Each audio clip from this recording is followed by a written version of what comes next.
ज्योतिष क्या कहती है 2026 में राशियों की दशा क्या बताती है? 2026 सूर्य का साल है, सूर्यदानी है, सूर्य कर्ण है। आप सूर्य से सिर्फ ले ही सकते हैं। आपने किसी को सुना है कि हमने सूर्य को दिया है? तो सूर्य का जो साल होता है ना, उस साल में रिलेशनशिप बहुत अप्स एंड डाउन्स आते ही आते हैं। तो अपने पार्टनर को वाणी की वजह से न खोएं, क्योंकि अगर वाणी की वजह से खोया तो आपका पार्टनर आपके जीवन में वापस नहीं आएगा। मैम आजकल घरों में बहुत ज्यादा झगड़े बढ़ गए हैं। जब भी मैं किसी के घर जाती हूँ, मल्टीपल भगवानों की फोटोज होती हैं, शो पीस की तरीके रख लेते हैं। प्लीज ऐसा मत करें, आपके घर में कलेश बढ़ेगी। मैम जैसे डिवोर्स वगैरह होते हैं, आपकी नियति ही तय करती है। वास्तु के हिसाब से ही घर बनाना चाहिए। मेरा मानना है वास्तु के हिसाब से घर बनाना चाहिए, पर अगर आप वास्तु के हिसाब से घर नहीं बना सकते, बहुत पावरफुल रेमेडी है।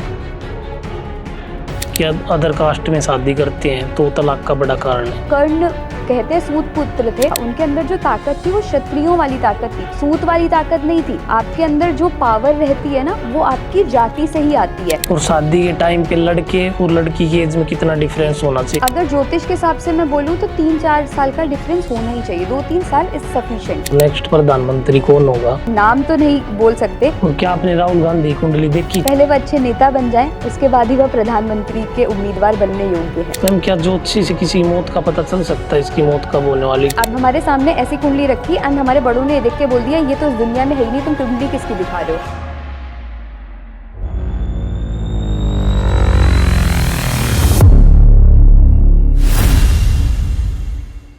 नमस्कार, जय हिंद, जय श्री राम। मैं नवीन जून हाजिर हूँ आज एक नए पॉडकास्ट के साथ। आज हमारी गेस्ट हैं सेलिब्रिटी लतिका शर्मा जी, जो एक बहुत बड़ी ज्योतिषी भी हैं। लतिका शर्मा जी ने नीता अंबानी, मुकेश अंबानी की भी प्रेडिक्शन की है। आज हम उनसे बात करेंगे रिलेशनशिप के बारे में और 2026 आपके लिए कैसा रहेगा। तो चलिए करते हैं आज का खास पॉडकास्ट। नमस्कार मैम, बहुत बहुत स्वागत है आपका। जी नमस्कार। मैम आप अपने परिवार की 8वीं पीढ़ी की ज्योतिष हैं, तो क्या परिवार का प्रेशर था कि इसी लाइन में आना, या खुद का मन था? क्या जर्नी रही आपकी? जी मैं आपको एक चीज़ बताऊंगी कि मेरी जो बैकग्राउंड है स्पिरिचुअलिटी में, धर्म में, सनातन में बहुत स्ट्रांग है। ठीक है, मेरे ऊपर कभी भी किसी चीज़ का कोई प्रेशर नहीं रहा। मैं अपने घर का वो बच्चा रही हूँ कि हमारे घर में 10 बड़े हैं, उनमें मैं सबसे छोटी। मतलब मेरे पापा लोग 5 भाई हैं और उन सब में हम 2 ही बच्चे थे जब तक मैं थी, मैं और मेरी सिस्टर। एंड मेरे बाद जो मेरी सिस्टर है उसमें 8 साल का फ़र्क था। तो मैं इतना टाइम इतनी लाडली रही हूँ कि मेरे ऊपर कभी भी किसी भी चीज़ का कोई प्रेशर नहीं रहा। हम सुनते हैं कि जो बच्चा गोल्डन स्पून में पैदा होता है, सोने का चम्मच लेके, मैं वो बच्चा अपने घर का रही हूँ कि मैंने जो भी चीज़ चाही, जो भी चीज़ सोची, या मैंने माता रानी से कोई भी चीज़ मांगी वो मुझे मिली। मेरी दादी बहुत ज़्यादा स्पिरिचुअल थी। वो हमेशा कहती थी कि आपको कुछ मांगना है, या मेरी फैमिली का एक ये है कि आपको कुछ मांगना है, आप इंसान से मत मांगो, इंसान कहीं ना कहीं गिनाएगा। लेकिन अगर आपको मांगना है तो भगवान से मांगो, अपने इष्ट देव से मांगो, अपनी कुल देवी से मांगो। वो आपको देने में कभी नहीं हिचकेगी, क्योंकि जिस तरीके से वो आपकी फैमिली के थ्रू आपको देखती है, आप एक स्वरूप के थ्रू, एक मूर्ति के थ्रू आप देखो कि आपके सामने कोई पर्सन खड़ा है और उसने आपके फादर को भी देखा है, उनके फादर को भी देखा है, तो उसको पता रहता है कब आपके लिए क्या सही है। तो उसी समय वह चीज़ आपके पास आती है। मैंने पढ़ाई में लॉ किया, मैंने बहुत अच्छा लॉ की डिग्री ली, मैं बाहर रही, इतने साल रही। उसके बाद 2020 में कोविड के बाद पता नहीं कैसा टाइम आया, सबके जीवन में अप्स एंड डाउन्स आते हैं। राम जी भी वनवास गए थे। वैसे एक तरीके से मैं बोलूँगी कि वो मेरा समय ऐसा था कि मुझे समझ नहीं आ रहा था मुझे जीवन में क्या करना है। तो मैंने सिर्फ शौक किया तौर पर ज्योतिष करना स्टार्ट किया। फिर जब मैंने स्टार्ट किया, देन मैंने रियलाइज़ किया कि ये जो मंत्र हैं, ये जो चीज़ें हैं, ये जो आंकड़े हैं, ये सब तो मुझे बचपन से आते हैं। कहते हैं पूत के पाँव पालने में, खून में भी है आपके? खून में आ गया ये मेरे। तो वो कहीं ना कहीं मैंने वहाँ से चीज़ें सीख ली। आरती हो गई, अरदास हो गई, कोई भी चीज़ें हो गई, वो सब बचपन से देख देख के मैं इतनी बड़ी हुई हूँ कि मुझे कुछ भी आपको घोल के पिलाने की ज़रूरत नहीं पड़ी कि आपने कोई कोर्स किया या क्या किया, प्रैक्टिस नहीं। वो होता है कि राजा का बेटा राजा ही बनता है, तो वैसे ज्योतिष का बच्चा भी ज्योतिष ही बना। इस तरीके से मैंने एस्ट्रोलॉजी को अपनी लाइफ में अपनाया। एंड उसमें मैं बोलूँगी स्पिरिचुअलिटी का, भगवान का बहुत बड़ा हाथ था। ये मैंने स्टोरी अब तक कभी नहीं बताई है कि मैं 12 जून को गई थी सिद्धि विनायक। मैं गणपति में बहुत मानती हूँ, मैं बोलती हूँ ये मेरे भाई है। मैं जब सिद्धि विनायक गई थी, मैंने उनसे कहा था मैंने बहुत स्ट्रगल कर लिया, मेरे 2-3 साल पेज को गए, 1 महीने के अंदर मुझे फेम चाहिए। एक वो मेरा विश्वास था कि मेरा भाई मुझे फेम देगा। एग्जैक्ट 12 जुलाई को हमने एक रील डाली थी एंड रात के 12 बजे मैं सोई हूँ, सुबह मैं उठी हूँ, हमारे फॉलोवर्स 100K क्रॉस थे। मतलब वो मेरी एक रील थी, वो ऐसी वायरल हुई कि 12 जून और 12 जुलाई एग्जैक्ट 1 महीने में गन्नू भाई ने मेरी वो बात सुन ली, तो मेरे माइंड सेट इतना स्ट्रांग हो गया कि जो है यही है।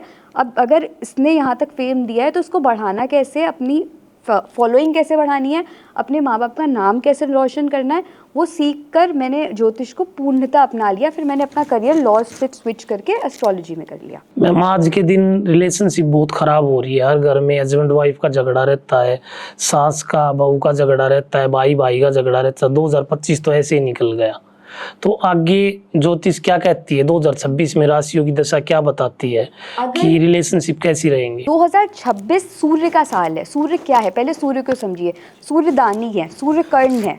आप सूर्य से सिर्फ ले ही सकते हैं। आपने किसी को सुना है कि हमने सूर्य को दिया है? सिर्फ जल ही अर्पित करते हैं, उसके अलावा आप उसकी, और जल भी हम कैसे अर्पित करते हैं? जल कहाँ से आता है? समुद्र से। जब बादल बनता है वहाँ से कहीं ना कहीं उसी की कृपा रहती है, जिसके कारण वह पानी और उसका जो चक्र होता है वो चलता है। तो सूर्य का जो साल होता है ना, उस साल में रिलेशनशिप बहुत अप्स एंड डाउन्स आते ही आते हैं।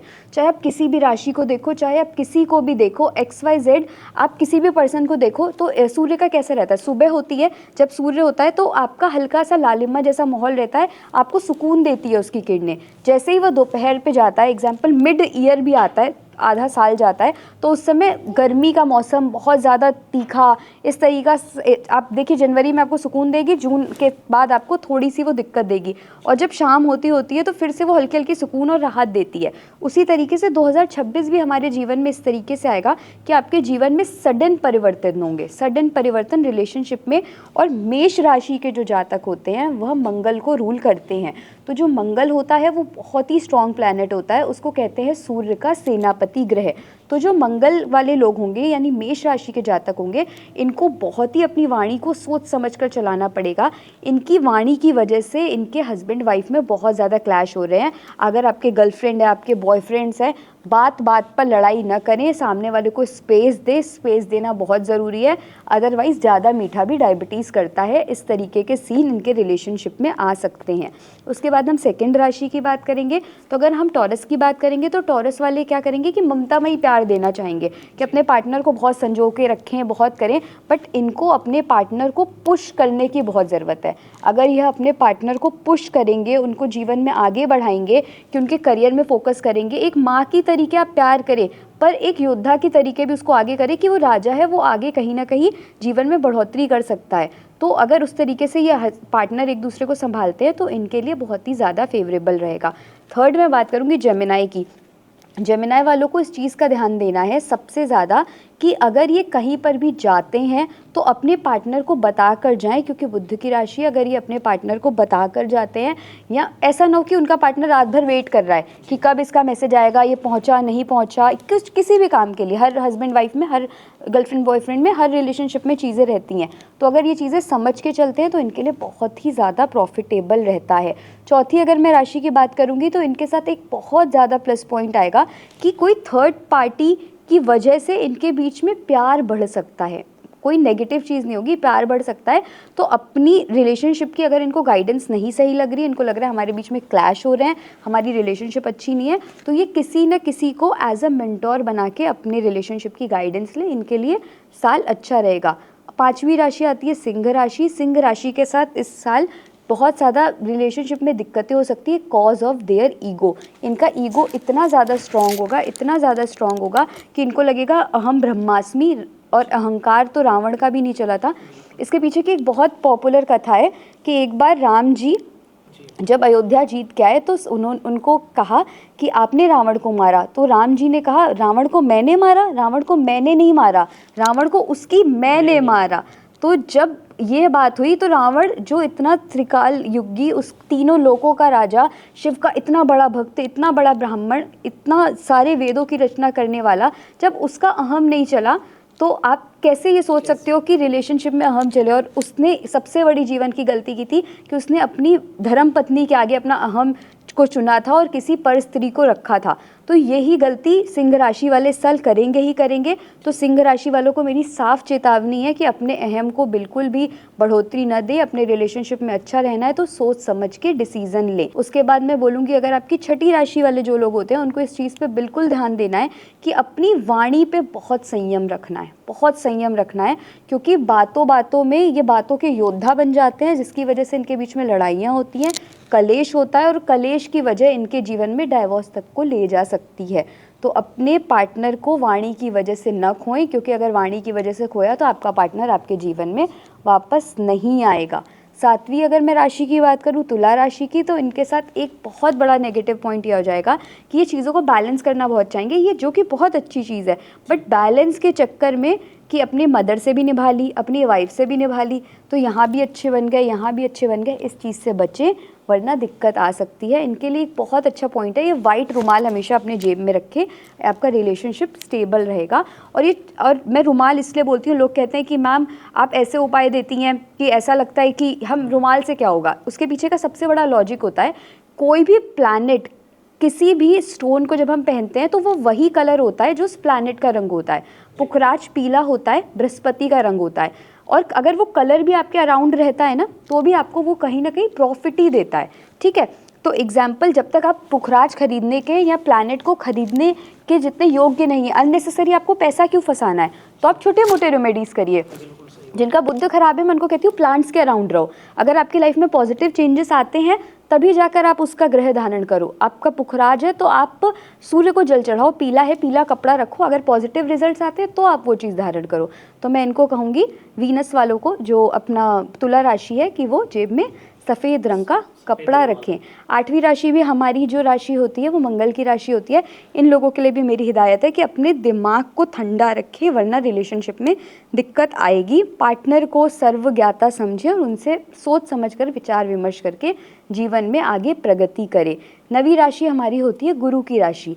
तो इन लोगों के लिए मेरी हिदायत है कि आप गुरु हैं, मैं मानती हूँ, बट अपने पार्टनर की भी बातों को समझें, उनकी बातों को श्रवण करें, उनकी बातों में सोच समझ कर डिसीजन लें। और इनके बीच में क्लैशेस कोई नहीं होंगे, बट इनके साथ ये प्रॉब्लम हो सकती है कि थोड़े टाइम के लिए ब्रेकअप पैचअप जैसे इश्यूज़ हो सकते हैं, बट अगर ये सूझबूझ के साथ अपना रिलेशनशिप चलाएंगे तो इनके लाइफ में भी पॉजिटिव चेंजेस आएंगे। अब मैं बात करूंगी 10वीं राशि की जो है शनि की राशि, हमारी मकर राशि। मकर राशि वाले लोगों को बहुत ही सोच समझ के चलना है और उनको घबराना नहीं है कि अरे ये तो सूर्य का साल है, हमारा शनि है, दोनों आपस में एंटी हैं। इनके फादर के साथ टर्म्स खराब हो सकते हैं इनकी हरकतों के कारण, और कोई भी रीज़न नहीं हो सकता है। तो पहले से ही अपने टर्म्स अच्छे करके चलें तो ऐसी कोई भी दिक्कत नहीं आएगी। 11वीं राशि कुंभ की है, इनके लाइफ में बरकत बहुत अच्छी आएगी, सडन ग्रोथ आएगा, आशीर्वाद इनको सूर्य का ज़रूर मिलेगा। परंतु बोलते हैं ना कि आप जोश में होश मत खोएं, तो कुंभ के लिए भी एज अ पार्टनरशिप के तौर पे ये साल बहुत अच्छा है। एंड अगर मैं लास्ट बात करूं मीन राशि की, तो मीन राशि वाले जातकों के साथ एक बहुत अच्छा प्लस पॉइंट आने वाला है कि धर्म के क्षेत्र में आपके पार्टनर के साथ टूर्स बहुत अच्छे होंगे। तीर्थ स्थानों पर आप जितना जाएंगे आप उतना तरक्की करेंगे। मैं पर्सनली उन लोगों को कह रही हूँ, अगर आपको मीन राशि है, आपको जीवन में तरक्की चाहिए तो आप कोई भी ज्योतिर्लिंग के जाके दर्शन कराइए। आपको घर लेना है, आप वैष्णो देवी जाइए, क्योंकि वैष्णो देवी की कहानी माता के घर बदलने से हुई है। आप कोई भी तीर्थ स्थान जाइए, आप अपने जीवन में बरकत पाएंगे ही पाएंगे। मैम आजकल घरों में बहुत ज्यादा झगड़े बढ़ गए हैं, तो ऐसा कुछ बताएं झगड़े खत्म हो जाए, सुख शांति से रहे। आप अगर हस्बैंड वाइफ की मैं बात करूं तो मैं मोस्टली उन्हीं लोगों, जैसे मैं लोगों के घर का वास्तु करने जाती हूं या मैं कहीं पे भी जाती हूं, तो मैंने एक चीज़ बहुत ज़्यादा ऑब्जर्व की है कि जब भी मैं किसी के घर जाती हूं तो इन हस्बैंड वाइफ के घर में मल्टीपल भगवानों की फ़ोटोज़ होती हैं। और मैं हमेशा बोलती हूँ घर में भगवान का स्वरूप जितना छोटा हो उतना ही ताकतवर होता है। मुझे नहीं पता ये बात मुझे यहाँ बोलनी चाहिए कि नहीं, परंतु मेरे फादर साहब ने मुझे हमेशा एक चीज़ बोली है कि जितना बड़ा मंदिर होता है वहाँ के स्वरूप उतने छोटे होते हैं और उनमें उतनी ताकत होती है। आप चले जाइए मुंबई सिद्धि विनायक, आप वैष्णो देवी चले जाइए, पिंडियों का जो आकार है वो कितना है, कोई बहुत ज़्यादा नहीं है, छोटा छोटा ही है।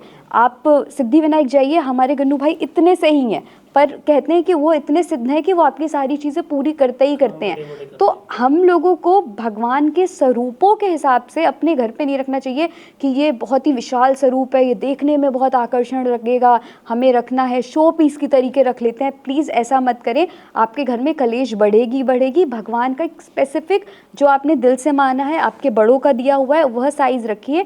आपके घर में कलेश चला जाए, यही चीज सिद्ध होगी और कलेश आपके घर में कभी भी नहीं होगा। अभी आपने वास्तु का जिक्र किया जी मैम, जैसे डिवोर्स वगैरह होते हैं, इसमें वास्तु का कितना रोल होता है? जी, मैं बोलूँगी डाइवोर्स में तब तक वास्तु का रोल नहीं आता है जब तक आप अपनी कुंडली मिलाकर शादी करते हो और आपका जीवन में हर चीज़ तय है। आपकी नियति आपकी नियति ही तय करती है, आपकी नियति तय करती है।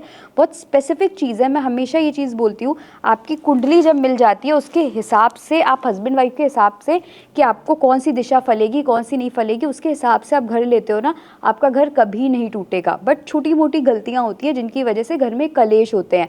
मैंने देखा है लोगों के अग्नि कोण में, जहाँ पे आपका किचन होना चाहिए वहाँ पे आपके वॉशरूम्स होते हैं, जहाँ पे आपका वॉशरूम होना चाहिए वहाँ पे आपका पूजा घर होता है ईशान कोण में। तो ये सारी चीज़ें बहुत गलत है और इनके लिए ना लोग क्या करते हैं, यहाँ पे ये टांग लो ये उपाय है, ये टांग लो ये उपाय है, पर ऐसा नहीं होता है। आपके जिस जगह का जो भी स्थान निश्चित है, अगर आप उस जगह वह काम नहीं कर रहे हो, कहीं और कर रहे हो उपाय के साथ, तो वह चीज़ आपको कभी भी फलीभूत नहीं होगी।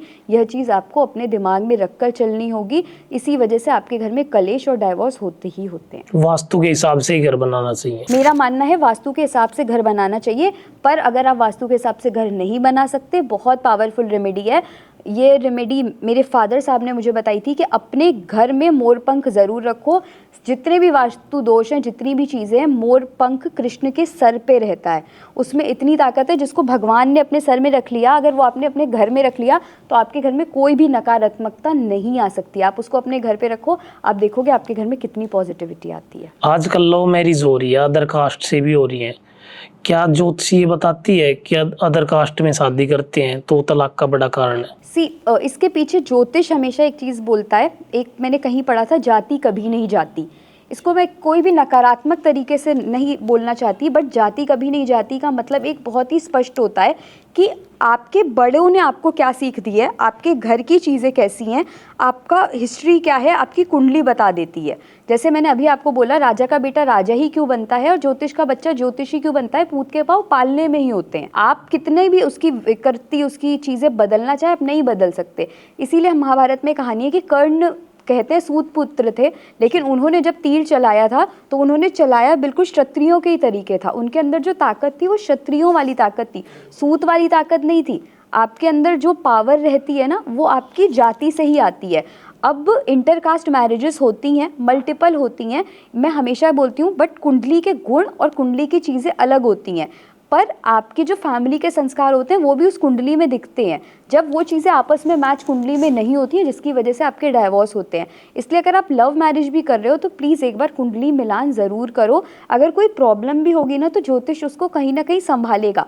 अंधविश्वास में मत पड़ो, विश्वास के साथ किसी ज्ञानी के पास जाओ जो आपको सही गाइडेंस दे, वो आपके लिए फेवरेबल होगा ही होगा। और शादी के टाइम पे लड़के और लड़की की एज में कितना डिफरेंस होना चाहिए? क्योंकि आजकल लड़कियां बड़ी होती हैं और लड़के छोटे होते हैं। अगर साइंस के हिसाब से देखूं मैं तो लड़कियां बड़ी नहीं होनी चाहिए, क्योंकि एक फीमेल, आपने अगर आप ज्योतिष भी पढ़ोगे तो उसमें आपको एक ये चीज़ मिलेगी कि फीमेल की मैच्योरिटी जो 16 साल में होती है वो लड़के की 21 साल में होती है। बट अगर लड़की आपकी 26-27 साल की तो वो मैच्योरिटी लेवल मैच नहीं करता, जिसकी वजह से आपके घर में आपस में पारिवारिक क्लेश होता है, क्योंकि लड़की कुछ ज़्यादा ही मैच्योर हो जाती है, तो इसकी वजह से दिक्कत आती है। और ज्योतिष में भी ऐसा कहा जाता है कि कहीं ना कहीं अगर आप सारी चीज़ें देखते हो तो आपकी योनि क्या है, आपकी कुंडली में भी आपकी योनि वगैरह होती है, बहुत सारी और भी चीज़ें होती हैं, दोष वगैरह, वो सारे किस एज के हिसाब से वो चीज़ें आपस में मैच होंगी। संतान में भी लोगों को नाड़ी दोष की वजह से दिक्कत आती है और बहुत सारे लोगों के एज मैटर की वजह से भी दिक्कत आती है।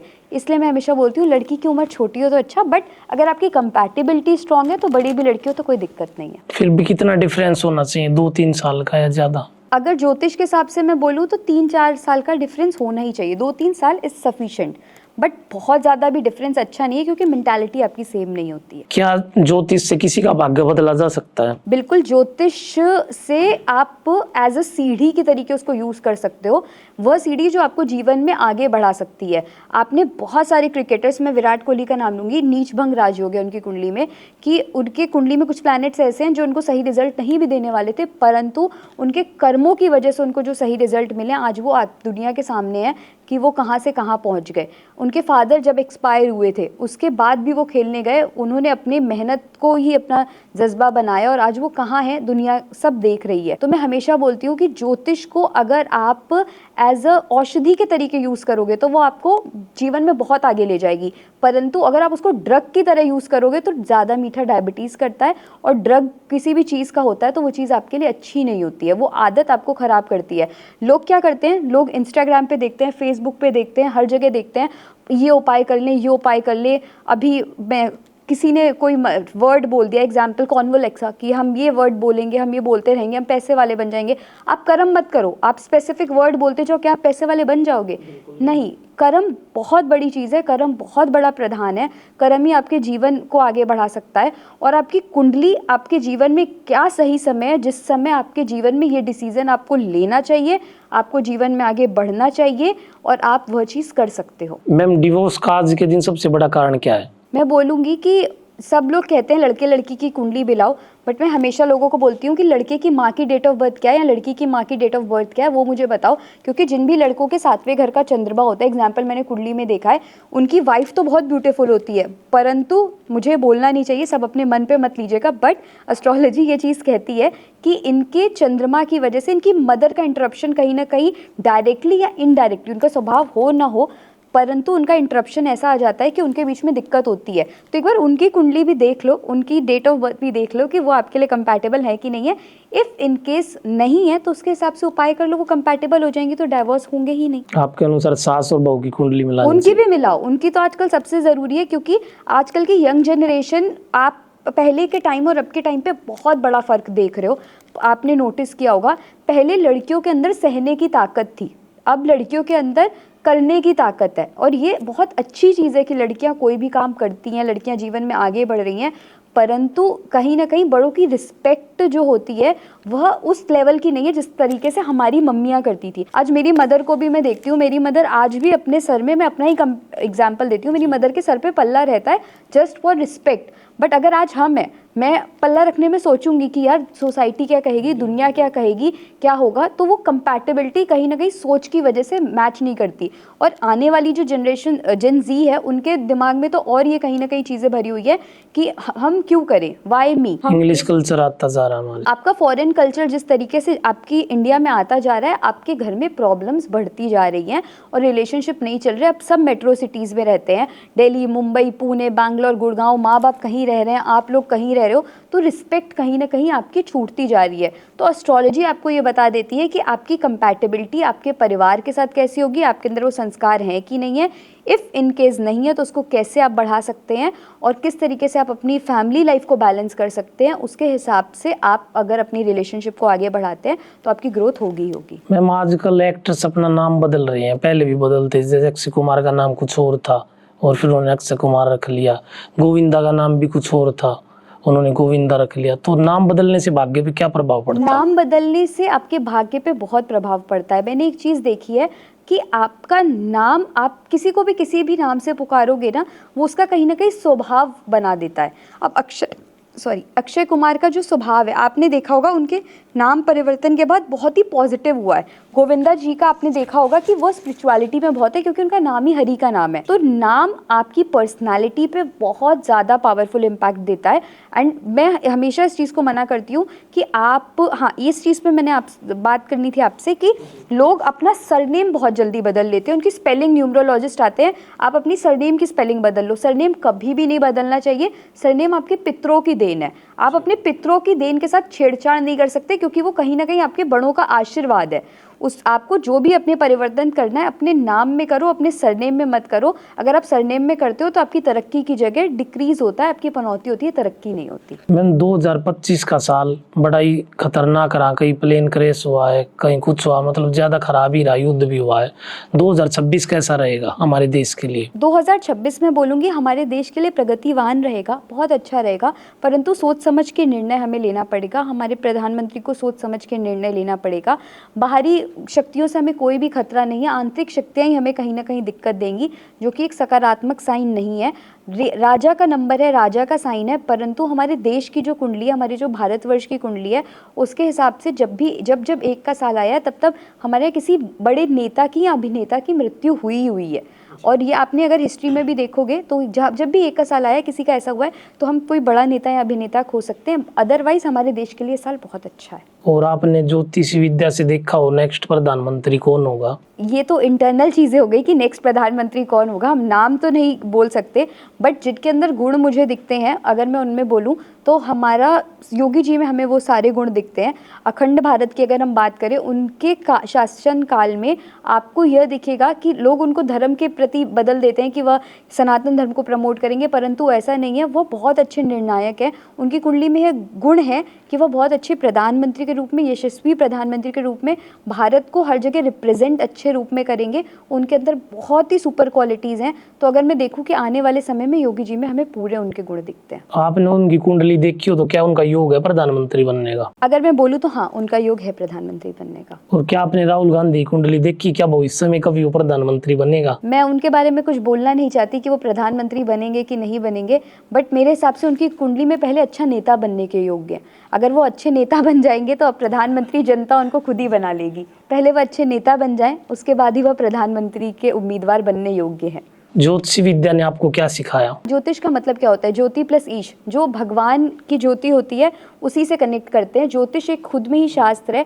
इसने मुझे भगवान से जुड़ना सिखाया कि आप जहाँ हर तरफ से हार जाते हो, आप अपने आप को भगवान को सरेंडर कर दो, समर्पण कर दो, और आप जीवन में बहुत तरक्की करोगे।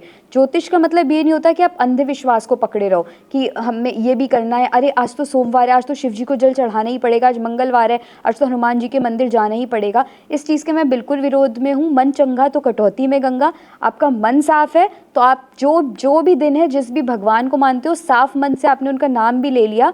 तो ध्रुव जी के पास अगर श्री हरि नारायण आ गए थे, जंगल में उन्होंने नाम जपा था। आप कभी भी कानपुर जाएंगे, हमारे घर जाएंगे, वहीं पे ध्रुव टीला है, बगल में ही है, आप वहाँ पे ज़रूर दर्शन करने जाइएगा। वहाँ पे ही ध्रुव जी ने तपस्या करी है। वहीं पर आप वो जगह देखेंगे ना, बोलेंगे कि यहाँ पर ही आकर कैसे बैठे, नारायण कैसे आए। तो उनके ऐसी जगह पर नाम लेने पर भी नारायण आएंगे। तो आप कहीं पर भी बैठेंगे, आपकी वो चीज़ें पूरी होंगी, बट डायरेक्शन बहुत ज़रूरी है। और मैंने एक अभी रिसेंट में किसी ने मुझसे एक प्रश्न किया था, यह प्रश्न मैं खुद ही उठा रही हूँ कि हमें क्या स्पेसिफिक दिनों पे नॉनवेज छोड़ना चाहिए कि हम परमानेंट छोड़ दें, कि उसका जीवन में कुछ प्रभाव पड़ता है। तो मैं हमेशा बोलती हूँ फूड का हमारी आत्मा पर प्रभाव पड़ता है। अब फॉरेन में इतने अमीर हैं, इतने मिलेनियर हैं, बिलेनियर हैं, मैं मिली भी हुई हूँ, but they are all non vegetarians. पर उनके साथ क्या होता है, उनके अंदर सात्विक गुण नहीं होते। उनके पास पैसा है, उनके पास सब कुछ है, बट तामसिक गुण होते हैं। उनकी काम उत्तेजना बहुत ज़्यादा होती है। उनकी कहीं ना कहीं उनके अंदर एक यह चीज़ बहुत होती है कि मुझे यह भी चाहिए, यह भी चाहिए। क्रोध में उनका कोई कंट्रोल नहीं होता। तो तामसिक और सात्विक फूड में ये डिफरेंस होता है कि वो आपकी सोल को प्योर करता है। आप सोमवार नहीं खा रहे, सोमवार खा रहे हो, मंगल नहीं खा रहे, बुधवार नहीं खा रहे, या तो छोड़ो, तो पूरा छोड़ो, करना है। और सोमवार अगर आपके शिव जी का है तो मंगल भी आपके हनुमान जी का है, बुधवार भी गणेश जी का है। आप सिर्फ मंगल मान रहे हो, आप सिर्फ शनिवार मान रहे हो, थर्सडे मान रहे हो, फ्राइडे जो लोग संतोषी माता के व्रत करते हैं वो मानते हैं, बाकी दिन आप कहाँ जा रहे हो? तो क्या भगवान स्पेसिफिक दिन में आपके पास आते हैं? ऐसा नहीं होता है। अगर छोड़ रहे हो तो पूरा छोड़ो। नवरात्रि में, और इसी वजह से हमारे सनातन धर्म में लोग इतने मजाक उड़ाने लगे हैं कि जब नवरात्रि खत्म होती है तो लोग, मैंने ऐसे ऐसे खराब मीम्स देखे हैं कि नवरात्रि में लोग बोलते हैं जय दुर्गा जय दुर्गा, उसके बाद ले मुर्गा ले मुर्गा। तो आप अपने धर्म के ऊपर क्वेश्चन उठा रहे हो। या तो छोड़ो तो पूरा छोड़ो, और खाना है तो पूरा खाओ। और कुंडली में देख के बताया जा सकता है कि आपके जुपिटर की प्लेसमेंट के हिसाब से आपको खाना चाहिए कि नहीं। वो प्लेसमेंट आपको बहुत ही ज़्यादा अगर स्ट्रॉन्ग है तो मैं बोलती हूँ आप मत खाओ। अगर वीक है तो अगर कहीं से उसमें चीज़ में दिखता है कि हाँ आपको हेल्थ के पर्पस या किसी पर्पस से आपको खाना ज़रूरी है, तो आप भले वो चीज़ खाओ, बट सारे दिनों को इक्वल मान के। हमारी संस्कृति में तो नॉन वेज खाना सही बताया ही नहीं और खाना भी नहीं चाहिए, जैसा मेरा मानना है। और जैसे आपने नवरात्रों की बात की, ये सच है, नवरात्रि खत्म होते ही बहुत सारे मुर्गे एकदम से कटते हैं, बकरे कटते हैं। इसी वजह से ये हमारे धर्म के कहीं ना कहीं मैं बोलूँगी हम फेलियर हैं, हम ही कहीं ना कहीं इसमें इतने गलत हैं कि हम ये चीज़ देखते हैं कि हमारे धर्म के लिए कोई बोलता है और हम उनको बोलने देते हैं। गलती तो हमने की है ना, और गलती की है तो हमें सजा भी मिलेगी। तो वो हम कहीं ना कहीं सामने देखते हैं कि हमारे मीम्स बन रहे हैं और सबसे ज़्यादा उस पर कमेंट करने वाले भी हम ही लोग होते हैं कि अब नवरात्रि खत्म होगी तो हम ये खाएंगे, बट ये चीज़ सही नहीं है। क्या आपको अपनी पहली रीडिंग याद है? हाँ, मुझे अपनी पहली रीडिंग याद है। मुझे याद है मैंने सबसे पहली रीडिंग अपनी कुंडली की करी थी, क्योंकि मैंने जैसा कि अभी एक पहले भी पॉडकास्ट में कहीं बोला था कि मैंने अपनी कुंडली देखी और मैंने सिर्फ अपने पेरेंट्स से पूछा मेरी डिटेल्स क्या है। उस समय मेरी चंद्रमा की दशा चल रही थी और मेरा चंद्रमा माँ के घर में है, अपने खुद के घर में है। तो मैं इतनी ज़्यादा इमोशनल इम्बैलेंस थी कि मुझे एक रोड पे पपी भी गिरता था तो मुझे उस पर भी रोना आ जाता था कि इसको क्यों हो गया। और वो 2020 मेरा बहुत ही इमोशनल टाइम था। उसके बाद मेरी मंगल की दशा स्टार्ट हुई और मेरा मंगल उच्च का है, खुद के घर पे है। तो उसके बाद एक टाइम था कि सर्टेन टाइम पे आपको फेम मिलेगा, बट मुझे ये नहीं पता था कि वो टाइम यही टाइम होगा जिस समय मैं गणपति की आराधना करूँगी या मैं गणपति को पूजूंगी। कहीं ना कहीं बोलेंगे ना कि आपकी नियति ने नियति तय कर दी। और उस समय मेरी बूम ऐसा हुआ करियर पे कि मैं हमेशा कहती हूँ कि मेरी फर्स्ट रीडिंग मैं अपनी कुंडली से सीखी कि सच में कुंडली होती है, क्योंकि हम दूसरों पे एक्सपेरिमेंट कर सकते हैं बट एग्जाम्पल तो हम दुनिया को खुद का ही दे सकते हैं ना। इसलिए मुझे अपनी फर्स्ट रीडिंग याद है। मैम, क्या ज्योतिषी से किसी मौत का पता चल सकता है, इसकी मौत कब होने वाली? क्योंकि मैंने एक पॉडकास्ट देखा था, सैफ अली जरीवाला को पारस ने पहले ही बता दिया था कि आपका मौत का योग बन रहा है, और फिर उसकी मौत भी हो गई थी। उसने बताया था कि इनकी सडन डेथ होती है, इनके साथ कुछ ऐसा होता है अगर इनका 8वें घर पे XYZ कोई भी प्लैनेट होता है।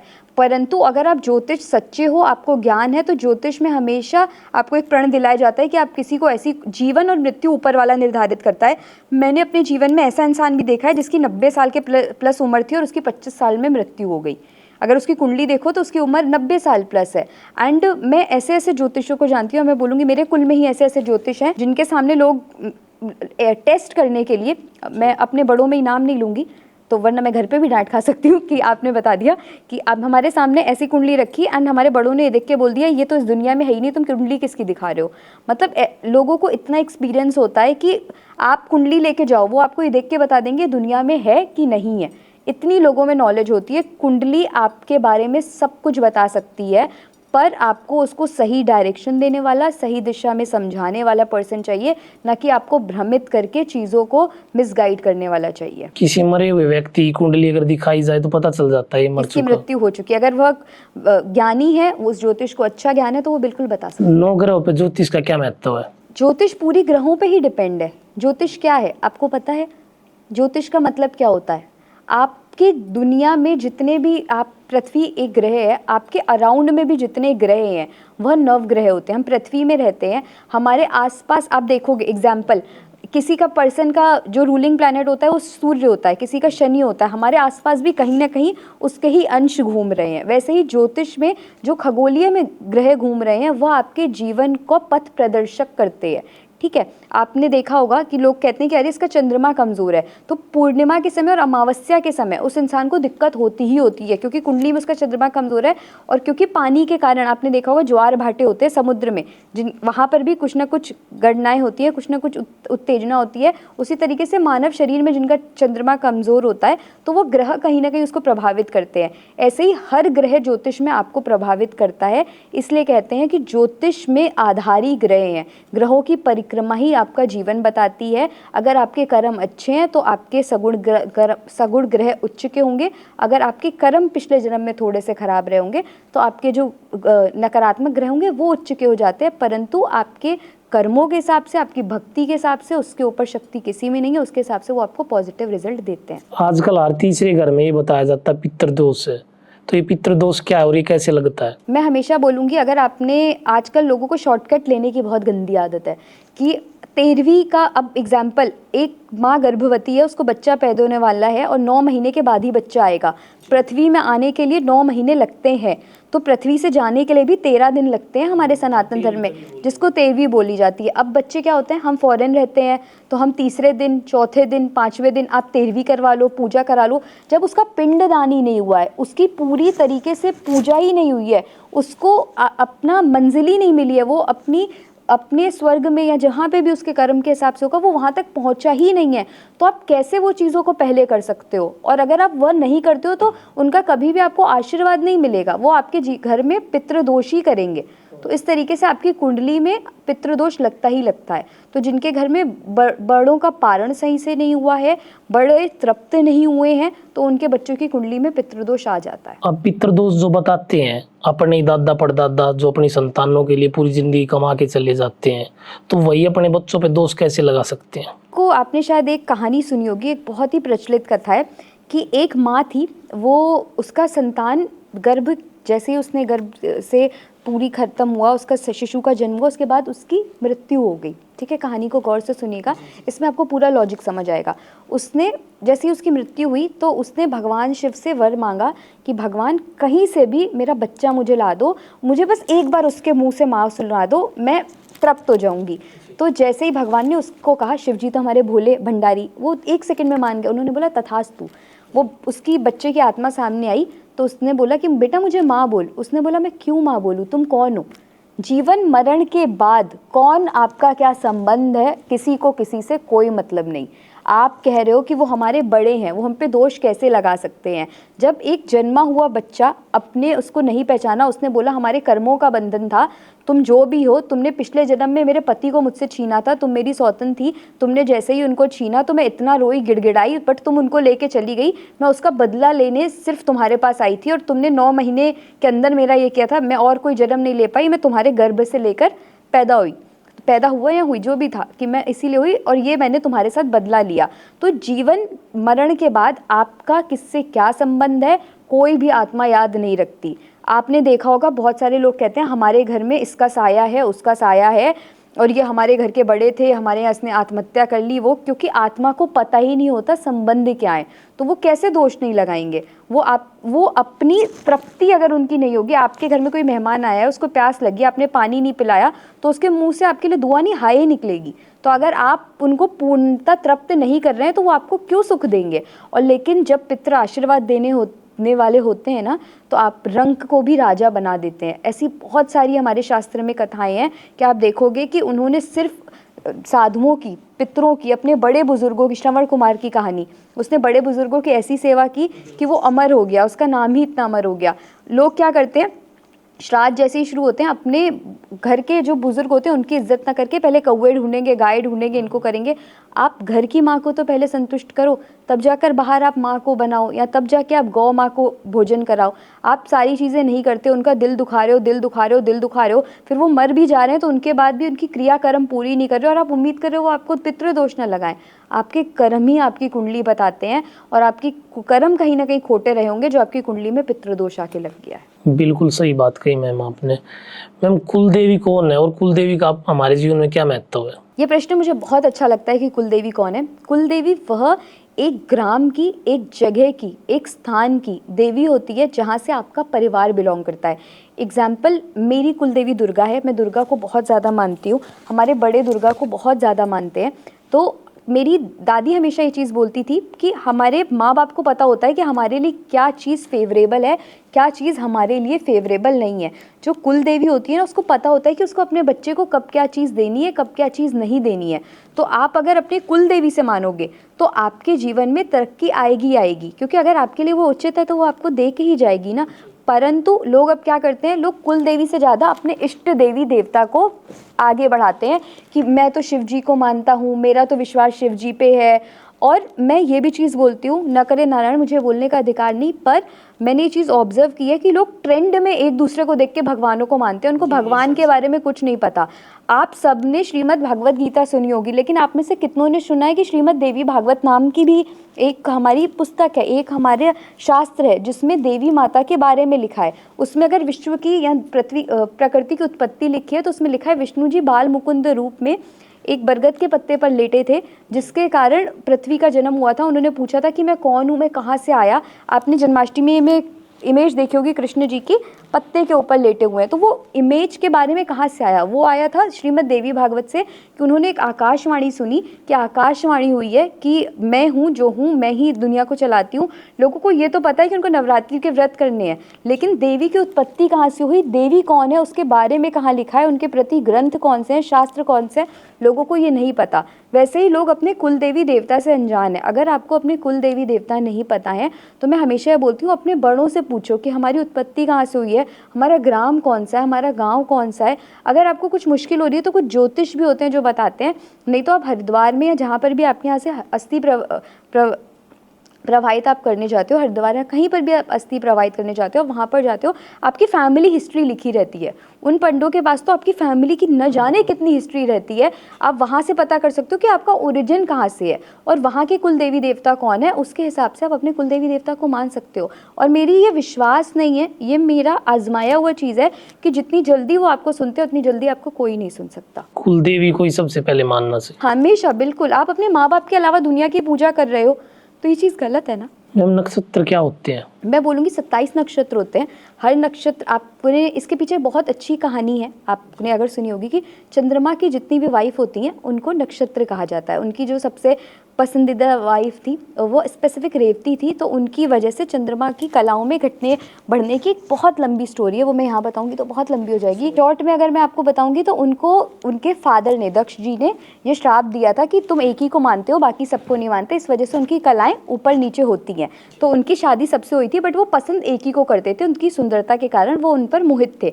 तो उसके बाद क्या हुआ कि एक समय के बाद उनको इस चीज़ पे वरदान भी मिला कि यह तुम्हारी कलाएं हो जाएंगी। तो जिस कला में जो भी बालक या बालिका पैदा होती है वह उसका नक्षत्र कहलाता है। चंद्रमा की जो धर्म पत्नियां, उसके हिसाब से नक्षत्र को आप बोल सकते हो कि डिवाइड कर सकते हो। मैम बहुत से लोग मांगलिक होते हैं, मांगलिक होने का जीवन में क्या प्रभाव पड़ता है? मांगलिक लोगों के अंदर एनर्जी बहुत होती है, उनके अंदर पावर बहुत होती है, उनके अंदर आप लीडरशिप क्वालिटी बहुत देखोगे। वो जो बोलते हैं वो चीज़ वो करते ही करते हैं, और वो योद्धा होते हैं। They are born leaders, they are सेनापति। अगर आप सूर्यमंडल को देखोगे तो सूर्यमंडल क्या है, सूर्य राजा है, चंद्रमा उसकी वाइफ है, ठीक है, राजा रानी, उसका सेनापति हो गया मंगल। तो मंगल के अंदर एक बहुत प्यारी क्वालिटी होती है कि राजा के एब्सेंस में वही लीड करता है, और कभी कभी राजा को प्रोटेक्ट करने के लिए भी सेनापति आगे रहता है। तो जो मांगलिक लोग रहते हैं ना, they are very protective to their family. इनके अंदर प्रोटेक्टिव स्किल्स बहुत स्ट्रांग होती हैं। इनके परिवार पे आँच आती है तो पहले आपको इनसे भिड़ना पड़ेगा। ये जब बोलने पे आते हैं ना तो इनके आगे कोई भी नहीं जीत सकता। आप चाहे कितने बड़े वक्ता हो, कितने बड़े नेता हो, पर आपको मांगलिक पर्सन अगर सामने खड़ा है तो वही जीतेगा, क्योंकि वो अपने आगे किसी की नहीं सुनते। बहुत ज़िद्दी, बहुत अड़ियल होते हैं, पर मन के उतने ही नॉर्मल, अब उतने ही कोमल, उतने ही, मैं बोलूँगी कि इनका स्वभाव ऐसा रहता है कि आप इनको पल में प्रलय भी लाओगे तो पल में इनको चंद्रमा की तरह आप शांत भी कर दोगे। और मांगलिक लोगों के लिए मैं हमेशा एक चीज़ बोलती हूँ कि आप जीवन में कुछ करो ना करो, परंतु हनुमान चालीसा आप डेली सुनो। और जैसे एग्जाम्पल, मैं भी मांगलिक हूँ तो मैं देवी पंथ की हूँ, तो मंगल का दिन आप सिर्फ हनुमान जी के अलावा माता रानी का भी दिन होता है। आप अगर देवी कवच भी पढ़ते हो तो वो भी आपको प्रोटेक्शन देता ही देता है। मैं ऐसा मानना चाहता, मांगलिक की शादी मांगलिक से ही करवानी चाहिए। ऐसा ज़रूरी नहीं है, पहले के टाइम पे ऐसा कहा जाता था, परंतु अब अगर मांगलिक और नॉन मांगलिक की शादी होती है और हम कुछ उपायों के साथ वह चीज़ करते हैं तो वह भी उनके लिए फेवरेबल होती है। क्या उपाय करना चाहिए मैम? हमारे शास्त्र में तो घट विवाह और वट विवाह का वर्णन है कि घड़े से शादी की जाती है, और घड़े से भी शादी के पीछे रीज़न होता है क्योंकि ठंडक का प्रतीक होता है। ये बहुत लॉजिक है। पेड़ के पीछे भी शादी इसलिए होती है क्योंकि ठंडक का प्रतीक होता है। उसके पीछे कुछ अंधविश्वास नहीं है कि अरे मेरा पहला पति, मैंने मीम्स देखे हैं उस पर कि मेरा पहला पति तो पेड़ था, उसको काट दिया, वो मर गया, इस वजह से शादी होती है। नहीं, वह चीज़ें आपके दोष ले लेती हैं, आपके अंदर की वो जो मैं बोलूँगी हाइपर एनर्जी वाली हाइपर एनर्जी होती है वो ले लेती हैं। इसीलिए आपकी शादी पेड़, अगर लॉजिक के साथ देखो तो घड़े के साथ होती है, उसको प्रवाहित कर दिया जाता है ताकि आपकी एनर्जी बैलेंस हो जाए और आपका वैवाहिक जीवन सफल हो जाए। आजकल जो मांगलिक लड़कियां लड़की, उनकी शादियां बड़ी मुश्किल होती हैं। आधे तो छुपा लेते हैं कि मांगलिक नहीं हूँ, डेट दूसरी बता देते हैं, तो बड़ी दिक्कत होती है शादी में। तो मैं आपको यही बोलूँगी कि उनको या तो ये पॉडकास्ट दिखा दीजिए कि मांगलिक होना कोई भी अभिशाप नहीं है, ये अपने में ही बहुत बड़ी क्वालिटी है। मैं हमेशा कहती हूँ हमारे घर में कोई भी अच्छी चीज़ होती है तो हम बोलते हैं मांगलिक कार्यक्रम, लेकिन जब हमारा संतान होती है तो हम उसको क्यों छुपा रहे हैं? वो भी तो मांगलिक ही है ना, शब्द तो सेम है, परंतु उसके अर्थ आप क्यों गलत निकाल रहे हैं? मंगल होना अपने में ही बहुत पावरफुल चीज़ है, और पहले, चौथे, सातवें, आठवें, 12वें घर का पर्सन मांगलिक होता है। तो इंडिया में 35% से ज़्यादा लोग मांगलिक हैं, तो आप इस चीज़ को क्यों नेगेटिव कर रहे हो कि मांगलिक होना अभिशाप है? तो अपने दिमाग से मिथ हटाओ, आप पॉजिटिव रहो, मांगलिक होना कोई अभिशाप नहीं है। आप अच्छे ज्योतिष के पास जाओ, शादी के लिए बात करो, कुंडली मिलाओ और शादी कर लो। ज्योतिषी की बात की आपने अभी, आजकल बहुत नकली ज्योतिषी हो गए हैं, तो कैसे पहचाने सही है ये गलत है? मैं किसी भी ऐप का नाम नहीं लूँगी, लेकिन मुझे लगता है कि आपको कोई भी चीज़ करने के लिए पहले प्रैक्टिस आनी चाहिए। आपने 2 कोर्स कर लिए, 3 कोर्स कर लिए और बिना प्रैक्टिस के आप अपने आप को ज्योतिष कहला रहे हो, तो आप ज्योतिष नहीं हो। आप किसी की ज्योतिष के सामने इंसान अपनी ज़िंदगी खोल देता है। आप किसी की ज़िंदगी के साथ खिलवाड़ नहीं कर सकते। और लोगों को क्या लगता है कि 9 रुपये पर मिनट, 15 रुपये पर मिनट या इस तरीके की ऐप्स में जाकर अगर आप ज्योतिषी करवा रहे हो तो आप अपने शास्त्र के साथ, अपने धर्म के साथ कहीं ना कहीं बहुत बड़ा खिलवाड़ कर रहे हो। क्योंकि जो एक ज्ञानी होगा, जिसको सच में नॉलेज होगी, पहली चीज़ वो इस तरीके से किसी ऐप पे आपको नहीं मिलेगा, क्योंकि जो हीरे होते हैं वो खदानों में होते हैं, इतने ईजिली आपको नहीं मिलते। पर दुनिया फॉरवर्ड है, हर इंसान ऑनलाइन आना चाहता है, तो अगर वो आ भी रहे हैं तो आप ये मत सोचो कि उनकी फ़ीस उसी तरीके की होगी जिस तरीके की आप सोच रहे हो। तो आप उनके पास जाओगे तो वो उपाय भी उस तरीके के देंगे और उतना ही आप उन उपायों पे पैसा लगा दोगे और अपना जीवन बर्बाद कर लोगे। तो किसी ऐसे इंसान के पास जाओ जिसकी आपकी पॉकेट फ्रेंडली हो, बट आपकी फ़ीस, उनकी फ़ीस आपके हिसाब से हो और आपको सच में लगे कि इस ज्ञानी है, इसको नॉलेज है, वो आपके जीवन में प्रॉब्लम सॉल्व कर देगा, आपके जीवन में तरक्की आएगी ही आएगी। और वो ज्योतिष को पहचानना आपके ऊपर है। अगर आपका फेथ है तो आप उस फेथ के हिसाब से आगे बढ़ो। अगर आप फेथ पे बढ़ते हो तो हम लोग मूर्ति को भी कहीं ना कहीं भगवान मान लेते हैं। फेथ से बड़ी कोई चीज़ नहीं है, विश्वास करके जाओ, आपको सही ज्योतिष मिलेगा। बहुत सुंदर बात कही मैम आपने। आजकल मैम एआई भी ज्योतिषी भविष्यवाणी करने लग गई, वो कहाँ तक सही है? बिल्कुल 100% वह चीज़ पूर्णतः गलत है। मैं कभी भी एआई को ज्योतिष नहीं मान सकती। उनमें सिर्फ ग्रहों की प्लेसमेंट पता है, बट उनको ये नहीं पता है कि इंट्यूशन कितनी बड़ी पावर है। ऐसे तो डॉक्टर ऑपरेशन कर देता है तो वो भगवान नहीं है ना। एंड में तो वो यही कहता है ना कि बाकी सब भगवान पर छोड़ दो, भगवान के हाथ में होगा तो अच्छा होगा। तो एआई कोई ज्ञानी नहीं है। एआई सिर्फ एक वही चीज़ उसमें लिखी है जो आपने फीड करी हुई है। अब तो पंचांगे भी उसमें आ गई हैं, जिसकी वजह से तर्क वितर्क की वजह से 2-2 त्यौहार मनने लगे हैं, जबकि वास्तव में ऐसा नहीं होता है। त्यौहार उदय तिथि के बाद ही प्रारंभ होता है। नए नए ज्योतिष, नए नए ज्ञानी हो रहे हैं। आपने पहले कभी सुना था भद्रा काल जैसी कोई चीज़ होती है कि आपने भद्रा के समय राखी नहीं बांधनी चाहिए? जब बहन का सही समय होता था वो भगवान का नाम लेके अपने मायके आके राखी बांध देती थी।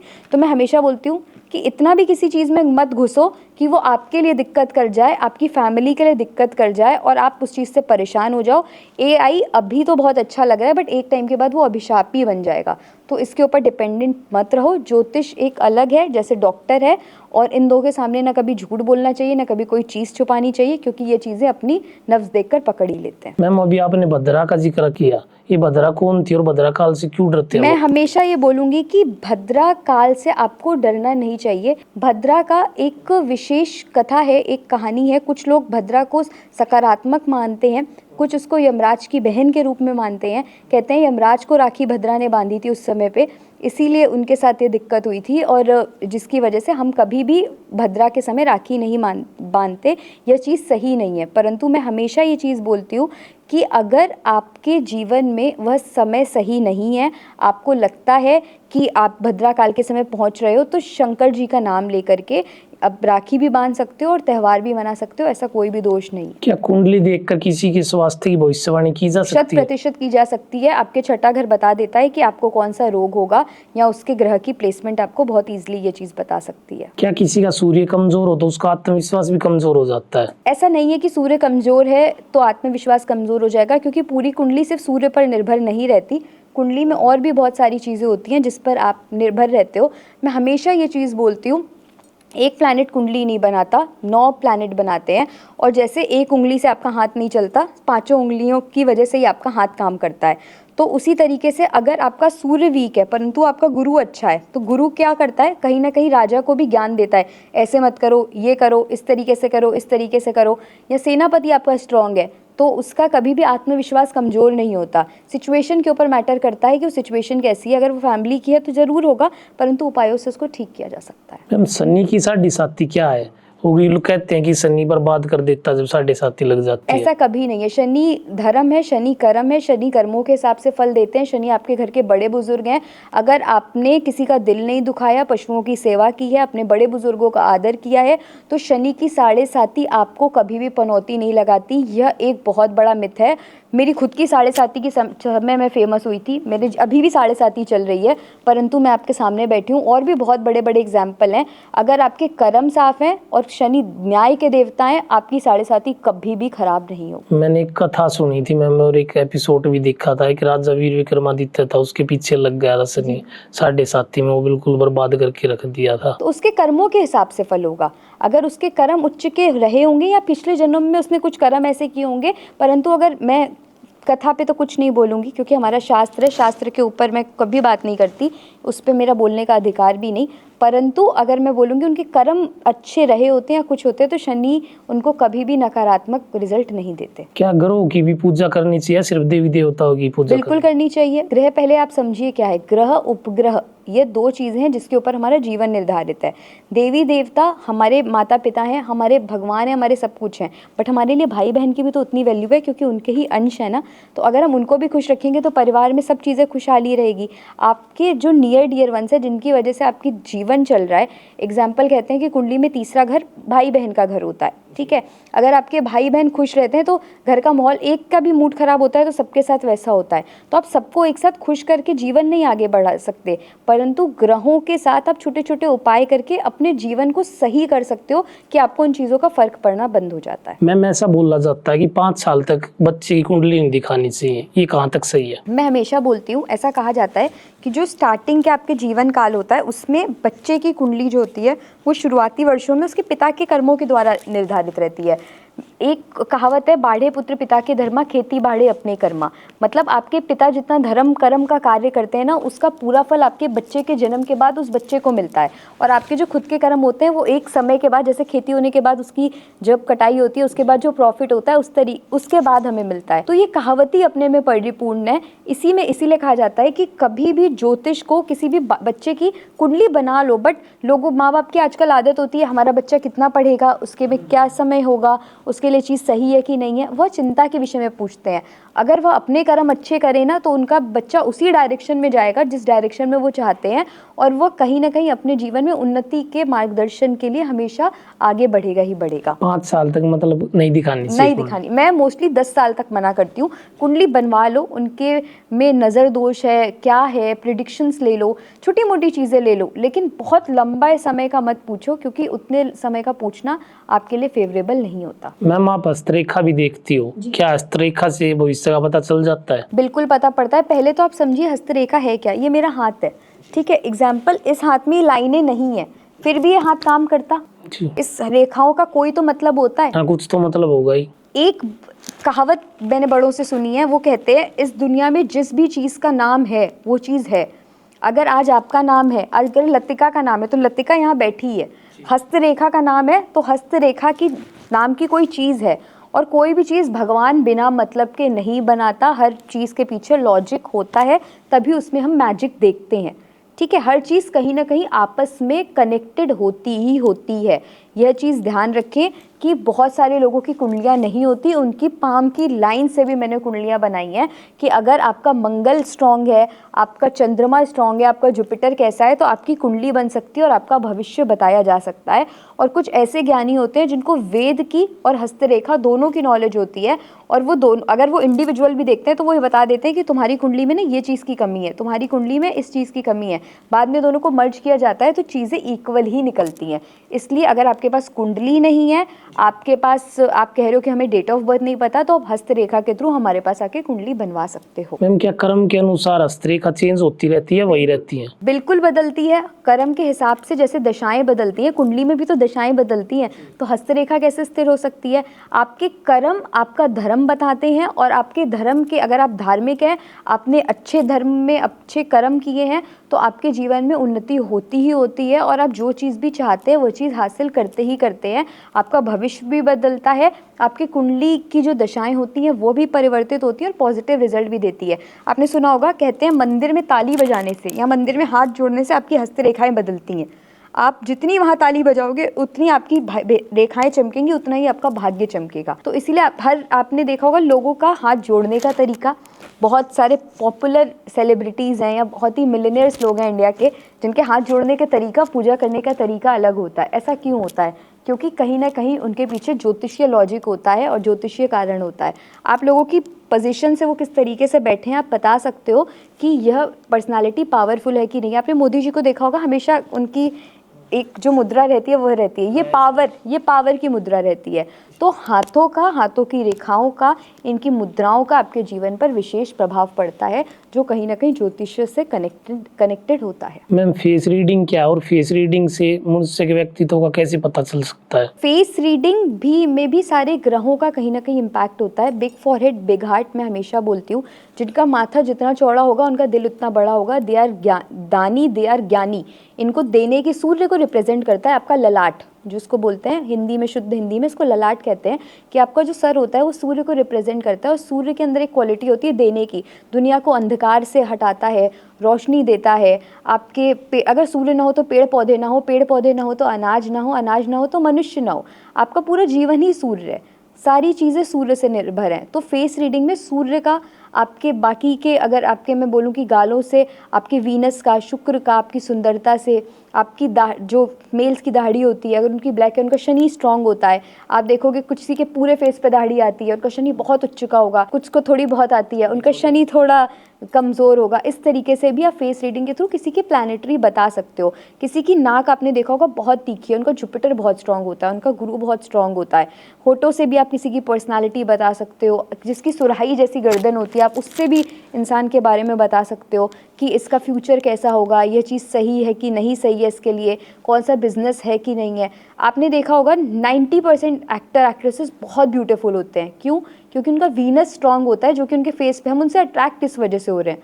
कहीं ना कहीं उनके फेस से, उनके फेस के कुछ फीचर से, ऐश्वर्या राय की आंखों से या किसी के गालों से। तो उनका कहीं ना कहीं वो प्लैनेट इतने स्ट्रांग है, उनकी फेस रीडिंग में वो चीज़ें इतनी स्ट्रांग है कि वीनस आपको कहीं ना कहीं फेम दिलाता है, जिसकी वजह से वो एक्टर एक्ट्रेसेस हैं। आजकल बहुत सी लड़कियों की शादी नहीं होती है, तो इसके पीछे क्या कारण है? मैं हमेशा ये बोलती हूँ कि आपकी कुंडली में आपका मैरिज हाउस बताता है कि आपकी मैरिज पहले होगी कि डिले होगी। कुछ लोगों में शनि केतु की युति होती है कि मैरिज होने के बाद भी शादियाँ टूट जाती हैं या कोई ना कोई दिक्कत आती है। ज़रूरी नहीं शादी टूटे भी, या आपके मैरिज में डिले होने लगता है, या आपकी हस्बैंड वाइफ में बनेगी नहीं, कोई सर्टेन टाइम के बाद बनेगी। कुछ को संतान की भी प्रॉब्लम आती है कि उनकी शादी हो गई, 10 साल हो गए, बस संतानें नहीं हो रही, तो उनके पीछे कुछ जाप कराए जाते हैं, कुछ उपाय होते हैं, हम भी देते हैं। मैं हमेशा ये चीज़ बोलती हूँ कि अगर आपको विश्वास है तो भगवान आपकी झोली में हर वो चीज़ डालेगा जिस चीज़ की आप चाह रखते हो, क्योंकि भगवान हमारे माता पिता है और माता पिता हमें कभी भी कष्ट में नहीं देख सकते। बट आपकी नीयत साफ हो, आपका मन अच्छा हो और आप उस चीज़ पे पूर्ण रूप से समर्पित हो कि भगवान मुझे अब ये चीज़ चाहिए, आपको मिलेगी। उसमें से एक शास्त्र का संतान गोपाल मंत्र बहुत ही ताकतवर है, बहुत ताकतवर है। जिनको संतान नहीं होती, मैं उनको हमेशा कहती हूँ 45 दिन तक इसका जाप करो। उसकी एक और प्रोसेस होता है, जो लोग मेरे पास आते हैं सेशन लेने में, उनको बताती हूँ कि इस तरीके से ये चीज़ आपको करनी चाहिए। उसके बाद आपके जीवन में सकारात्मक रिजल्ट आते ही आते हैं। साथ ही साथ जिनकी शादी नहीं होती है उनको मैं हमेशा बोलती हूँ कि थर्सडे के दिन आप केले के पेड़ पर जल अर्पित करो और लक्ष्मी नारायण का नाम लो, क्योंकि लक्ष्मी नारायण की जोड़ी अटूट है। शिव शक्ति की जो जोड़ी है, लोग उससे अपने आप को कहीं ना कहीं लिंक करते हैं, बट मैं हमेशा बोलती हूँ उन्होंने बहुत जन्म लिए थे उनको पाने के लिए। तो बनो तो लक्ष्मी नारायण जैसे बनो, शिव शक्ति जैसा प्रेम रखो। परंतु अगर आपकी शादी में डिले हो रहा है तो लक्ष्मी नारायण की स्तुति करो, शादी में आपकी सकारात्मकता आएगी, और डिले हो रहा है तो वह भी खत्म होगा। बहुत बहुत धन्यवाद मैम, आपका हमारे पॉडकास्ट पे आने के लिए। आपसे बात करके बहुत अच्छा लगा। बहुत शुक्रिया आपका, हम दोबारा ज़रूर आपके पॉडकास्ट में आएंगे। आप भी कमेंट्स में ज़रूर बताइएगा आपको हमारा पॉडकास्ट कैसा लगा।